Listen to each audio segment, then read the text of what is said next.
Hello everyone, and welcome back to Dragalia Foundry. Today's video is my review of the new summon showcase, Beauty in Motion. This showcase launched yesterday and lasts until around May 26th. With the new showcase comes a new giveaway, so be sure to check out the Gleam link in the description below. This review is going to be slightly different than those in the past. Even though two dragons have been given a raid up, Unicorn and Takamikazuchi, I don't have much to say about them. Both are okay, but neither provides a strong incentive to summon. Think of these more as decent pickups as you pull. I talked about Takamikazuchi in my preview video, and I stand by what I said there. I do think Cupid is a better investment as far as Sunlight Stones, although Takamikazuchi isn't bad to round out a light team. Unicorn, meanwhile, should pretty much only be used on healers since their healing scales off of user HP. Instead, for this review, we're just going to dive into the new adventurers and talk build ideas. In that sense, this will be more similar to my Fire Emblem banner review video. This time though, nothing is limited or seasonal. Everything here will be added to the normal summoning pool after this banner ends. Timestamps are on screen now if you wish to skip ahead. Otherwise, let's jump into the analysis. The first unit we'll be looking at today is Norwin, a brand new Shadow Archer. Norwin is only the second Shadow Archer in the game after Nefaria, and on paper, his skill and ability kit is very cohesive. Much like Nefaria, Norwin is all about the Blind Affliction. His first skill, Storybook Ending, deals damage and inflicts blindness. His second skill, Tragic Farce, deals extra damage to blinded enemies. His first ability, Blindness equals Team Strength, buffs the entire team's strength by up to 10% whenever he blinds a foe. His third ability, unlockable as a 5-star, increases the damage Norwin deals to blinded foes by 20%. Norwin even has Blindness Res of 100% as his resistance, which is only seen on Alex, Berserker, and Kleiman otherwise. In principle, it's everything you could possibly want out of a bow unit. Norwin can debilitate enemies, buff his allies, and he even has multiple attacking skills,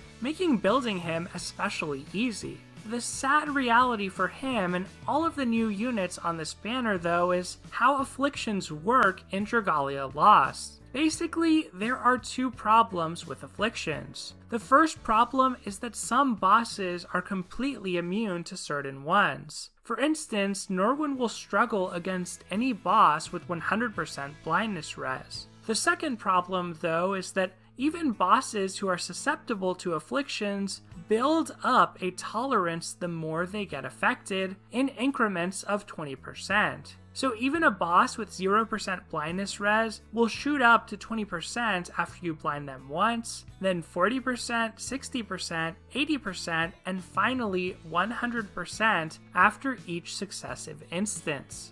What this ultimately means is you can only affect a boss with the same affliction a total of 5 times across your whole team, and that's in the best case scenario. For Norwin, that would translate to 50 seconds of a 10% team strength buff and 40 seconds of blindness, all versus one boss with 0% base blindness res. That upper limit isn't all that impressive, but Norwin would fare much better in multi-enemy content. At least there he could blind random enemy mobs to still keep providing a strength buff to his whole team. A consequence of this is that Norwin isn't all that synergistic with other units who cause blind like Nefaria, Zace, Orion, and Vita. Even though he has Blinded Punisher, he actually needs to be the one to cause blind for his first ability to activate. Having extra units who inflict blind just means a greater chance they steal one of the 5 maximum activations from him, at least versus a single enemy boss. Norwin isn't a bad unit per se. I do think he's more powerful than Nefaria. He has more strength, a more useful kit, and although both rely upon afflictions, Norwin is much better for wave-based maps. The one big differentiator between the two is that Nefaria has Paralysis Res. That resistance is presumably going to be helpful for High Jupiter once it's released, and Norwin would need Wormprint slots to patch his up. So let's talk about build ideas for Norwin. Let's start with the straightforward stuff. Norwin, as of now, wants a strength dragon. Marishi 10 is the strongest option, with Juggernaut being a good 4-star pick, and Nyarlathotep not far behind, but hard to justify spending stones on.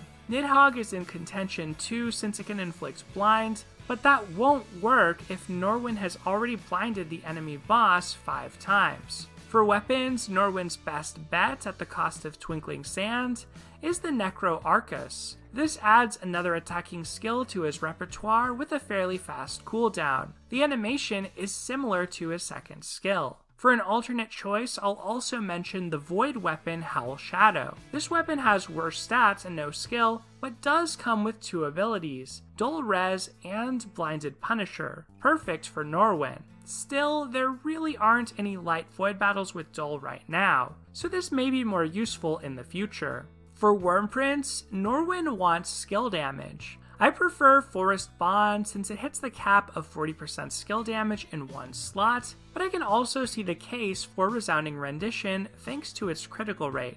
I would personally pair Forest Bonds with Levin's Champion, although Resounding Rendition is better paired with Bonds Between Worlds or Evening of Luxury if you can ensure Norwin will remain at full HP. Flash of Genius is another option for strength if you can reliably maintain a combo count of 20 or higher. Finally, let's talk teammates. I already mentioned Norwin doesn't necessarily want his team to inflict blind, since that could potentially cut into how many times he blinds enemies himself. Instead, I think he pairs best with units like Kleiman and Alex, both of whom are superb versus Light Imperial Onslaught. All 3 of these units have 100% blindness res and multiple attacking skills to take advantage of Kleiman's co-ability. Alex's critical rate's co-ability isn't bad on Norwin either, since archer attacks are largely multi-hit. Norwin's skill haste co-ability also complements the innate skill haste ability Alex has.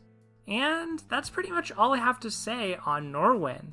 I love his look and gameplay design, although it's limited somewhat by the fact that bosses build up a tolerance to afflictions over time. Norwin is definitely better in wave-based maps, which may not be a bad thing since his blindness res for now is only really excellent against light IO. Moving on from Norwin though, let's talk about our second featured 4-star on this banner, Yachiyo. Yachiyo is a light blade attacker, which itself is a pretty noteworthy combination. There are only 2 other light blades in the game, Halloween Edward, who was a seasonal 3-star, and the brand new Beautician Zardin. Both Yachiyo's strength and HP fall between the 2. Worse than Zardin, but better than Edward.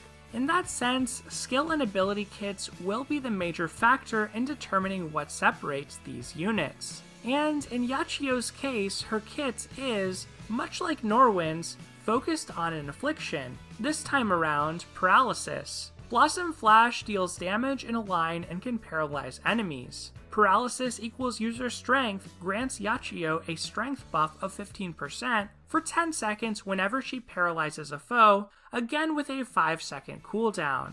And as a 5-star, Yachiyo can unlock Paralyzed Punisher to increase damage against paralyzed foes by 20%. Besides that, Yachiyo has Curse Res of 100%, which is solid. The one anomaly in Yachiyo's kit, which doesn't seem to interact with the rest, is Peerless Heart, since that skill grants a personal buff that powers up her next 4-strike. It's also unusual in that it only works for one 4-strike. Moves like this typically boost the damage of the next 3 4-strikes while applying some other special properties to them. Just like Norwin, Yachiyo looks great on paper, but is held back by how afflictions and tolerance work. The silver lining to Yachiyo compared to Norwin, though, is that she's a blade unit with 100% curse res. The blade co-ability of strength up to 10% is so strong that even a unit with a medium kit can coast by. If you think about it, that co-ability she can provide all the time is what Norwin has to work so hard for through his first ability to buff team strength. Furthermore, Peerless Heart also doesn't rely on paralysis. so even if Yachiyo's paralysis game plan falls through, there's still a reasonable floor to her power level. Another advantage Yachiyo has is that paralysis lasts 13 seconds, while blind only lasts 8. That means more Punisher uptime if you do decide to promote her and unlock her final ability. Yachiyo is a bit gimmicky as a unit, but the same can be said of the new Zardin, who we'll look at next. He has poison instead of curse res too, meaning he might need the Heavenly Holiday or a Solitary Light Worm Prince against High Zodiark once it's released. I actually see Halloween Edward as more serious competition for Yachiyo. His kit includes 2 attacking skills, full HP equals strength, and his main weakness is that he only has 75% curse res. If High Zodiark can't be easily paralyzed, I could honestly see Edward being a pretty good option, since there are good ways to patch up his curse res if needed, like King's Countenance for instance. Of course, that's all still speculative, so let's not dwell too much on that. Instead, let's move on to build ideas for Yachiyo. As always, I suggest using a Strength Dragon on her. This is doubly true for her as a melee character, since close range units have a base stat of 10 defense rather than the 8 defense seen on ranged units. The game never really explains this, but it is the case. Within Light, that means Cupid is probably the best option for Yachiyo, followed by Gilgamesh and Takamikazuchi, or Lindworm as an easy to obtain and max unbind 4-star. I'll also mention Liger just because it can inflict paralysis, and that would trigger Yachiyo's strength buff if you haven't hit the affliction cap already. But in general, Liger's mix of 30% HP and 30% strength probably isn't as good as pure strength on her, assuming she can already survive whatever content it is you're using her for. For weapons, Heaven Wing would grant Yachiyo the most stats, but its healing skill is slow to charge and not especially useful on her. Thunderfang, a 4-star blade, could give Yachiyo another attacking skill, but at the cost of weaker stats. For endgame content, it's almost always better to take the stats from a 5-star elemental, regardless of the skill being weaker. So the choice really just comes down to whether you plan to take Yachiyo to the endgame and want to invest in a 5-star weapon for her or not. As far as Worm Prince, my favorite combination on Yachiyo is Resounding Rendition and Stellar Show. This grants her a large amount of skill damage for Blossom Flash, plus caps her 4-strike damage for Peerless Heart. The HP 70% equals critical rate ability on Resounding Rendition, pairs well with the critical damage on Stellar Show too. That critical damage ability gets even better after activating Cupid's skill if you happen to be using him.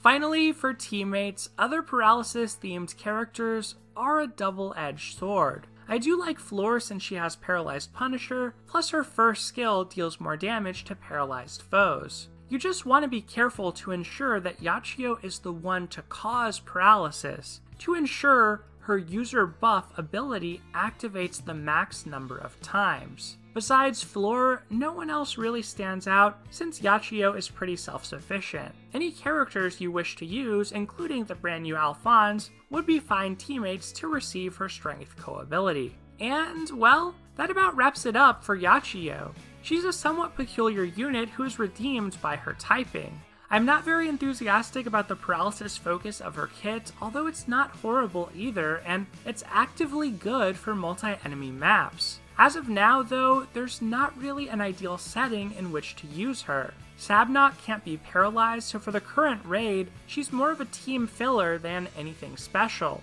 And while Norwin is quite good for light IO, Yachiyo isn't especially good for Shadow. The best case scenario for her would be if High Zodiark is released with 0% base paralysis resistance. But since that's still a mystery, let's go ahead and move on to our next unit for today. Now we come to the 5 stars, starting off with Beautician Zardin. This is our first alt in the permanent pool, and he is looking fabulous. He has the same typing as Yachiyo, but with higher stats like I mentioned earlier. There's a lot of overlap as far as builds go, but their kits are pretty different. Ravishing Rainbow is an attacking skill that deals light damage ahead, reduces enemy strength and defense by 5%, and increases Zardin's energy levels by 1. Stunning Visage is a personal buff that lasts for 15 seconds, which makes Zardin's normal attacks cause stun, and increases his energy levels by 2. For those new to the game and unfamiliar with the energy mechanic, once your energy levels reach 5, your next applicable skill is energized, meaning it will deal 50% more damage or heal for 50% more, after which those levels reset. Energy levels also reset whenever that unit gets hit with an affliction, and while you're under an affliction, you can no longer build energy. The energy theme continues on Zardin's first ability, Striker's Energy. For every 3 enemies defeated with 4 strikes, this will increase his energy level by 3, with no hard limit on activations per quest. His second ability is Poison Res of 100%, mentioned earlier, and his final ability is HP of 70% equals skill damage of 35%. That amount is excellent, but it does hurt a bit that Zardin only has one attacking skill. Just like Yachiyo, I feel like Zardin's kit is a bit gimmicky. In his case, it pushes in multiple directions with several conditions to be at its optimum. He relies on energy, which makes him vulnerable to afflictions. His Striker's ability requires multiple units to be present on a map to utilize. His skill damage ability has an HP condition, and his Stunning Visage inflicts stun, which enemies may or may not be susceptible to. More so than even Norwin and Yachiyo, I think Zardin really shines in wave-based content. Being able to stun multiple enemies with the wide-sweeping basic attacks of the blade is very, very good. He would be excellent in Master Difficulty Facility events, for example. His Striker's Energy would also shine in that environment. Outside that context, I feel like Zardin is just okay at best. As with Yachiyo, thankfully the floor is pretty high considering he's a blade with that awesome strength co-ability of up to 10%. And both units are light too, meaning they have no elemental weakness when in the player's hands either.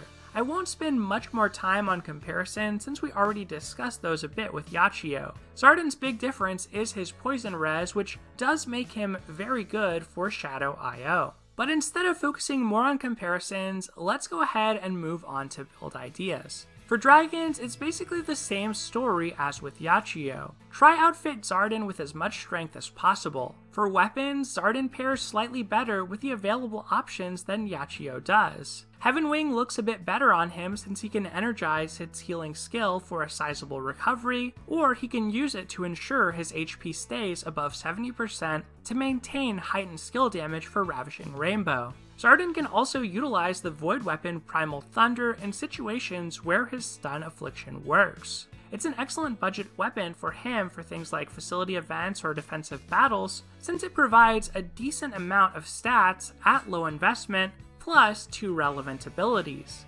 Skill Prep and Stun Punisher. Now when it comes to Wyrmprints, I like Skill Haste more on Zardin than on Yachiyo. His skills are just costly enough that Heralds of Hinamoto can let you activate his first skill within 2 combos, and his second skill within 3 combos with a Force Strike. I would pair this with Together We Stand, which has Striker's strength of 5% and skill damage of 20%. As long as you're defeating mobs with his Force Strikes for Striker's Energy, you might as well take advantage of Striker's strength at the same time. Besides, Together We Stand plus Heralds of Hinamoto allows him to cap off his skill damage from Prince. Finally, Zardin has some pretty clear teammates thanks to his Poison Res. Annalie is a fantastic pick since she can stun foes with her first skill, and boost team energy with her second one. Ron is another decent choice since he has Stunned Punisher as a 5-star, although his Striker's strength is pretty unwieldy if under AI control. I prefer someone like Raymond in general. Raymond can equip a Stunned Punisher sword, plus his first skill has a fast charge time and can stun enemies. He's very strong for facility events.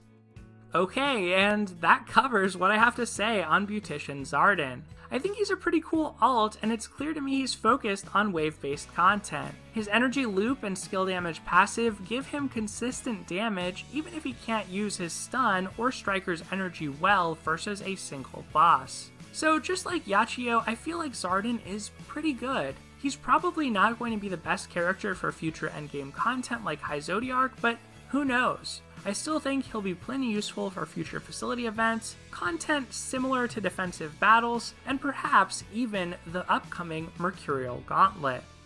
Now we come to the final unit who's been given a write-up on this banner. This one is an existing unit who is featured prominently in the raid's story, Lucretia. She's a 5-star light wand attacker, and we have a bit more clarity over how good she is now compared to when I first reviewed her last November. When Lucretia was first released, the energy mechanic was a big question mark. We had no idea if it was limited to her banner or whether it would appear again. Since Lucretia's debut, we've seen 7 more units who interact with energy, in addition to the initial 3 that released alongside her. Most of these units are seasonal and scattered across elements with various affliction resistances, so none of them are especially noteworthy as teammates for Lucretia, including the new Zardin and Annalie in Light, unless they're being used with the Heavenly Holiday Wormprint, since they have Poison Res rather than Curse Res like Lucretia. Having said all of that, though, it almost doesn't matter. Lucretia has always been and remains very self-sufficient. She can energize herself, and the energy she grants your team is more of a bonus. Lucretia's first skill, Empowering Triplet, deals damage and increases the team's energy by 1 stage. Her second skill, Crescendo Chorus, increases her strength by 10% for 10 seconds, and her energy by 2.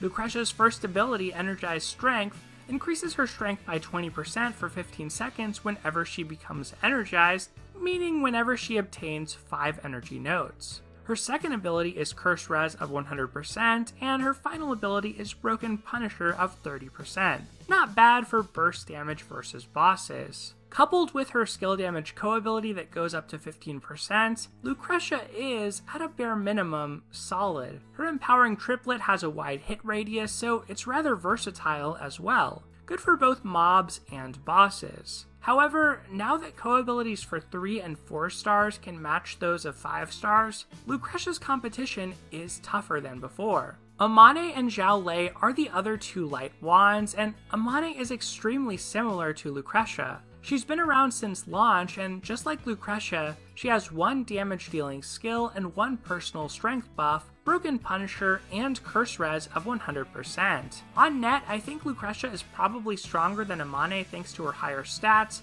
energized strength ability, and her greater interactivity with the whole team. Zhao Lei is more of a toss-up though. She's a natural 3-star with Poison Res of 75% and a 20% skill damage ability. Her Tactical Analysis skill buffs the entire team's critical rate by 8% and their critical damage by 40%, a buff that isn't really seen on anyone else in the game. Thankfully, Lucretia differentiates herself because of her Curse Res. Otherwise, Zhao Lei would pose some pretty serious competition for her. Now, let's talk build ideas for Lucretia. I won't dwell on dragons except to say it's basically the same as the past 2 units we looked at. Just like Zardin, Lucretia can energize Cupid's heal, or most other dragon skills, which is somewhat noteworthy. Lucretia's weapon selection is narrow but good. Her 5-star wand, Twilight Shimmer, grants her another attacking skill, and it's the ideal skill to energize in her kit. The 4-star wand, Conductor Rod, would be fine if you don't wish to invest as much into her, but its skill is a defense buff. Not especially useful unless you're running some type of chocolatier strategy on Lucretia.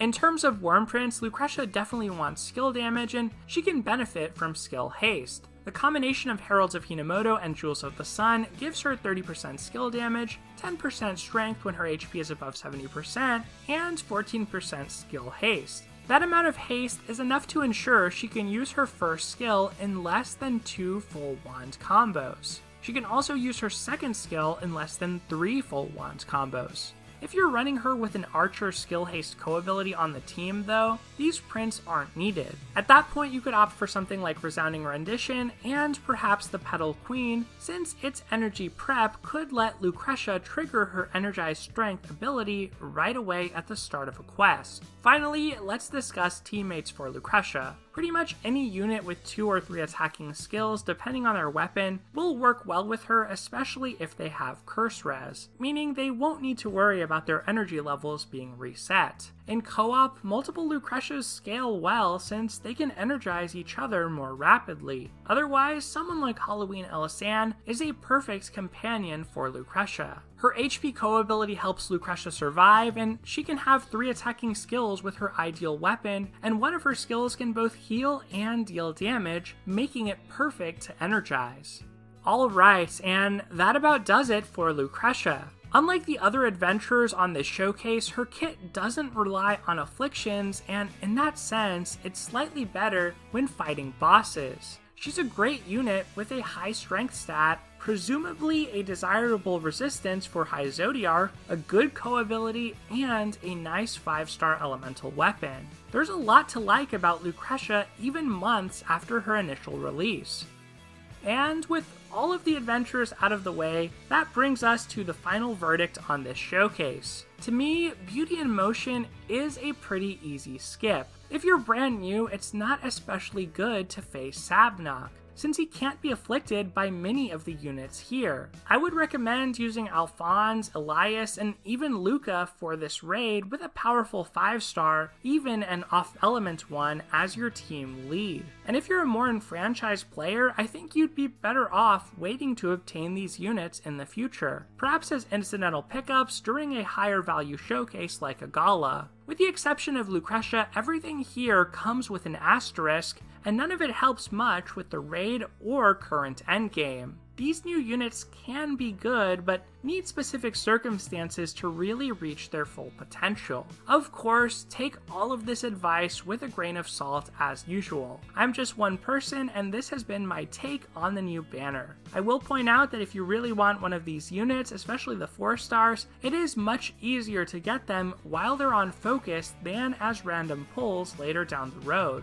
I'd definitely be curious to hear what you think about the banner in the comments below. Do you plan to pull, wait, or skip? Have you already summoned? If so, what did you get? Do you have anything to add to the analysis or conversation about these units? I'd love to hear what you have to say.